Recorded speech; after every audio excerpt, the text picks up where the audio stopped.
जुलाई 6, 2016 ये वो तारीख थी जब हमारे देश का वो इंसान डरा था जिसने 6000 से भी ज्यादा पैरानॉर्मल इन्वेस्टिगेशंस किए हैं। इस इंसान का नाम था गौरव तिवारी और आज ये वाला वीडियो मैं उनके आखिरी केस के बारे में बता रहा हूँ जिसके सीधे बाद उनकी मौत हो गई थी।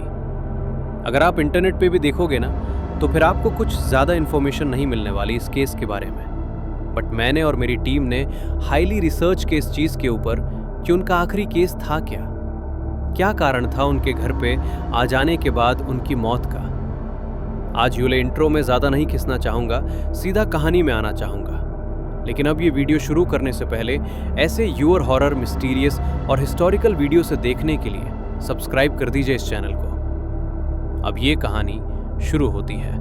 साल 2009 में गौरव तिवारी ने इंडियन पैरानॉर्मल सोसाइटी की शुरुआत करी। ये जर सोसाइटी थी। ये उन केसेस को सॉल्व करती थी जो कि हमारे समाज के एकदम परे हैं, जो कि इस दुनिया के परे हैं, जो कि कोई भी नहीं समझ सकता। इंसान अजीबोगरीब हरकतें करने लग जाता है और जिसका सीधा सीधा संबंध इस दुनिया के पैरानॉर्मल से है, मतलब आत्माओं की दुनिया से। अब ऐसे ही रोज गौरव तिवारी को एक कॉल आता है दिल्ली के जनकपुरी इलाके से कि हमारे घर पे एक बच्ची है, एक लड़की है जो कि बड़ी अजीबोगरीब हरकतें कर रही है, जो कि इंसानों जैसे हमें बिल्कुल भी नहीं लग रही है। अब ये जो पूरा केस था वो तो लेनी वाली थी, उनकी सोसाइटी ये वाला केस लेनी वाली थी, लेकिन उनकी टीम जाने वाली थी यहाँ पे केस को इन्वेस्टिगेट करने के लिए, क्योंकि गौरव तिवारी की तबीयत उस रोज बहुत खराब रहती थी। वो बहुत ज़्यादा डिप्रेशन में रहा करते थे, उनकी लाइफस्टाइल थोड़ी वैसी हो गई थी, तो इसके लिए वो नहीं जाने वाले थे, उनकी टीम जाने वाली थी। लेकिन जब गौरव तिवारी ने खुद सुना कि लड़की की हालत बहुत ज़्यादा खराब है, तो गौरव तिवारी ने सोचा कि मुझे खुद जाना चाहिए ये केस को इन्वेस्टिगेट करने के लिए। शायद से लड़की की हालत बहुत ज़्यादा खराब है, मैं जाऊंगा तो शायद से कुछ ठीक हो जाएगी वो लड़की।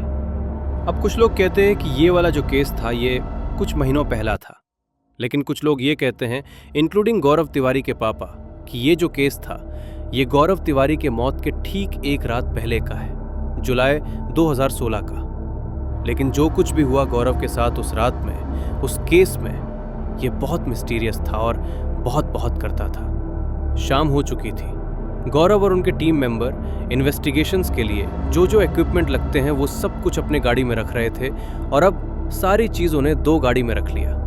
वो बस जा ही रहे थे कि गौरव एकराम फ्रंट के सीट में बैठे हुए थे, सारे टीम मेंबर पीछे बैठे हुए थे। तो उसमें से एक टीम मेंबर ने बोला कि गौरव सर थोड़े से टेंशन में लग रहे हैं, परेशान लग रहे हैं। फिर उसने पूछा, सर आपकी तबीयत तो ठीक है ना, हम सारी चीज़ें हैंडल कर लेंगे, एक काम करो आप गाड़ी में बैठो, आप आराम करो। फिर गौरव ने कहा, नहीं सब चीज़ें ठीक है। तो पता नहीं, आजकल से मुझे ऐसा लगता है कि मैं जब शांति से बैठने की कोशिश करता हूँ, सोने की कोशिश करता हूँ, यहाँ कहीं पे भी आराम से बैठा हूँ, तो कोई तो एक ऐसी ताकत है जो मेरे अंदर ही है, बस वो मेरे हार मानने का इंतज़ार कर रही है। देखिए गाइस, एक टीम में ना एक लीडर के कॉन्फिडेंस की बहुत ज़्यादा ज़रूरत होती है। जब एक लीडर ने अपने घुटने टेक दिए ना, जब एक लीडर ने अपने कॉन्फिडेंस लूज कर लिया, तब पूरे टीम की कोई ज़रूरत ही नहीं रहती है। सबका कोई मूल्य नहीं है उस समय, और यही चीज़ उनके टीम मेंबर्स को भी लग रही थी कि गौरव तिवारी सर, जिन्हें हर एक चीज़ की शुरुआत करी, हमारी यहाँ का सबसे पावरफुल लीडर, सबसे पावरफुल इंसान, आज वीक हो रहा है। क्या वाकई में कोई एक ऐसी उनके अंदर ताकत थी जो बाहर की थी, जो उनके घुटने टेकना चाहती थी? अब वो लोग जनकपुरी के उस घर तक पहुंच चुके थे। गौरव अपने गाड़ी से बाहर निकले और सिर्फ उस बिल्डिंग के नीचे से ही वो उस फ्लैट के तरफ देख सकते थे, क्योंकि वहां से उस लड़की के चीखने चिल्लाने की आवाज़ें सुनाई दे रही थी। वो इतने ज़ोर से चीख रही थी कि उस बिल्डिंग से लोग बाहर आ रहे हैं। दूसरे बिल्डिंग से लोग बैल्कनी से झांक के देख रहे थे।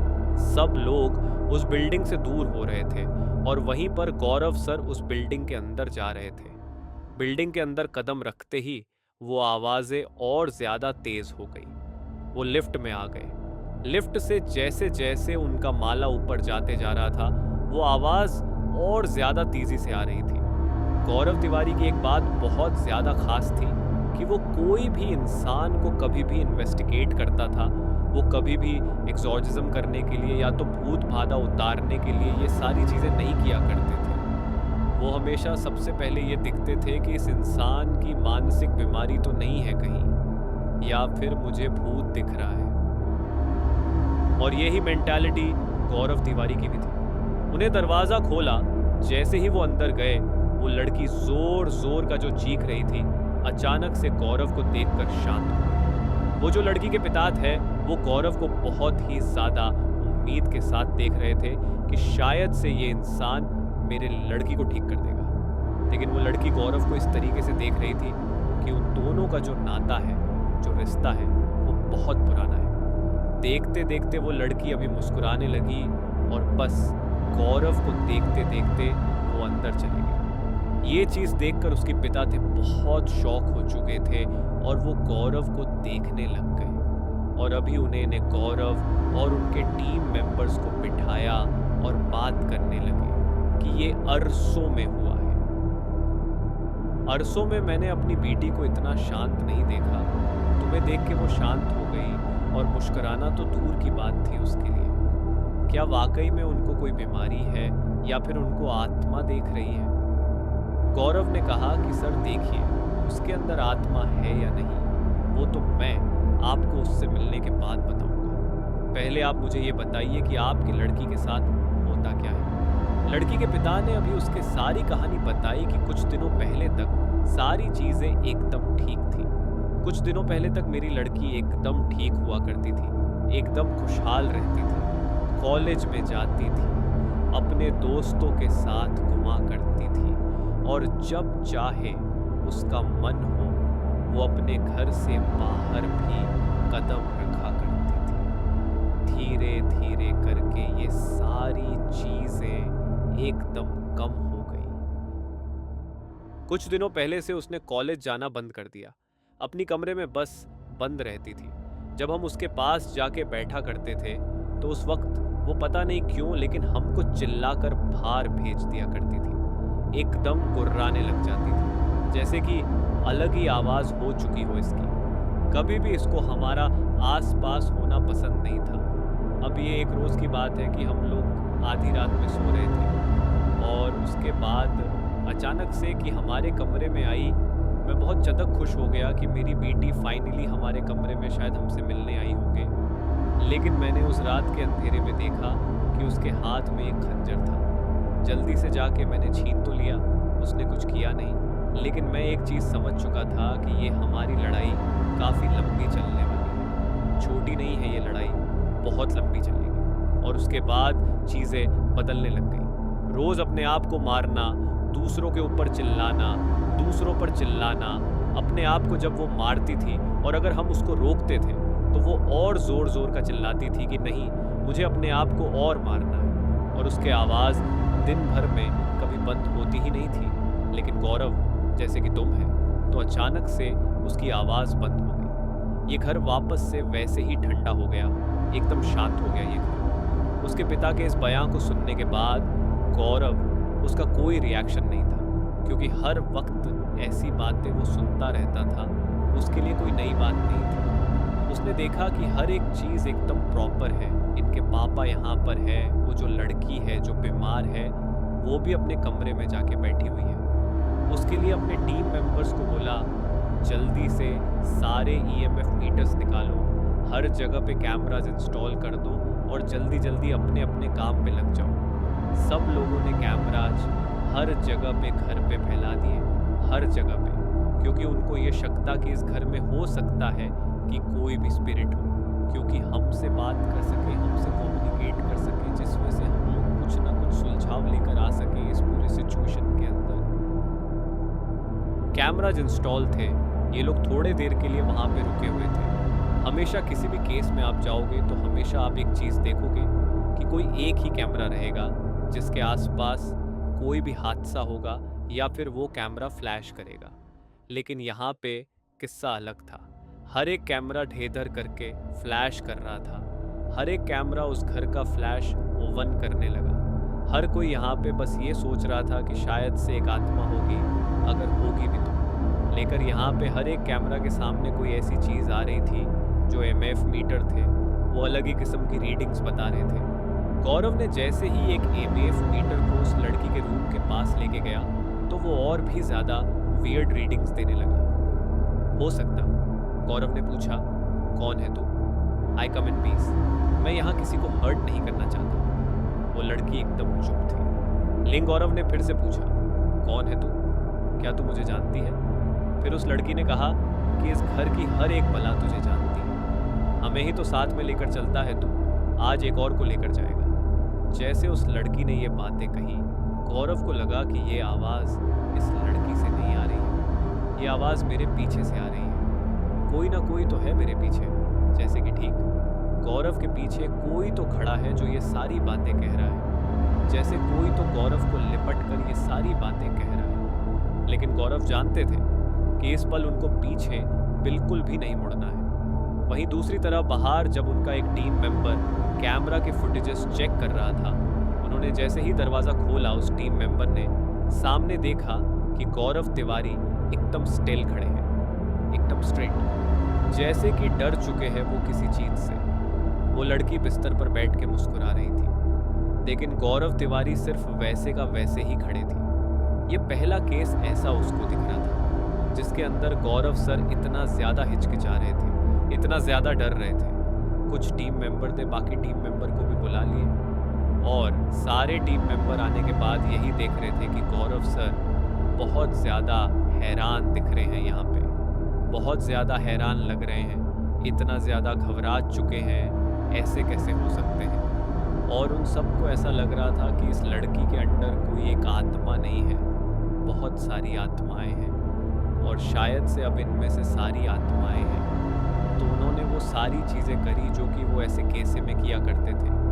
जैसे उन्होंने देखा कि वो लड़की एकदम ज़्यादा शांत हो चुकी है, कैमरा फुटेजेस वगैरह चेक किए, सब अच्छी से इन्वेस्टिगेट किया और आखिरियत में जब वो उस कमरे को छोड़ कर जा रहे थे, उस लड़की को वहाँ छोड़कर, तो उन्होंने वही चीज़ करी जो कि हर एक 6000 इन्वेस्टिगेट में उन्होंने करी थी। गौरव तिवारी अपने साथ रखते हैं और ये जज्बा भी रखते हैं उसका। कैसे? वापस लौटते वक्त गौरव तिवारी बहुत ज़्यादा शांत थे। जैसे ही वो अपने घर पे पहुंचे, कुछ रात के तकरीबन 1:30 बज रहे थे। उनकी पत्नी ने उनसे सवाल पूछा, इतने वक्त तक तुम कहाँ थे? आपने मेरे फ़ोन्स क्यों नहीं उठाया? अपने रिस्पॉन्ड क्यों नहीं कर रहे थे? इस वक्त गौरव ने कहा, वो सारी बलाएं लौट आई है, वो सारी बलाएं सिर्फ मेरी मौत दिखना चाहती है। पता नहीं क्यों आजकल मैं जहाँ पे भी जाता हूँ मुझे सिर्फ काले साई नज़र आते हैं जो मुझ पर हंस रहे हैं। गौरव इतनी सारी बातें कहने के बाद वो अपने कमरे में चले गए और उनकी पत्नी को ये यकीन हो गया था कि इतने समय से वो जो ये काम कर रहे हैं इस भूतों के दुनिया के बारे में, वो कहीं ना कहीं तो कैसे न कैसे तरीके से अंत होना ही था। इसके लिए वो जब से उनको मना रही थी कि आप कोई आम नौकरी ढूंढ लो, ये सब भूतों की दुनिया आपकी नहीं है, ये अलग दुनिया है।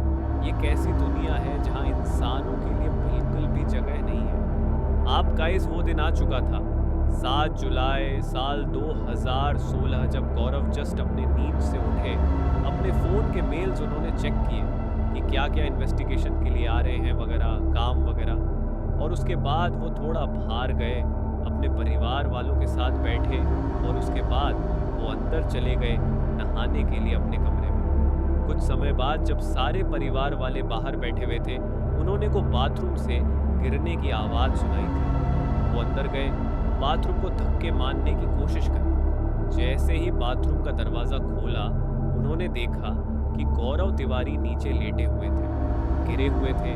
जब उनके नब्ज़ चेक किए तब पता चला कि गौरव तिवारी की मौत हो चुकी है।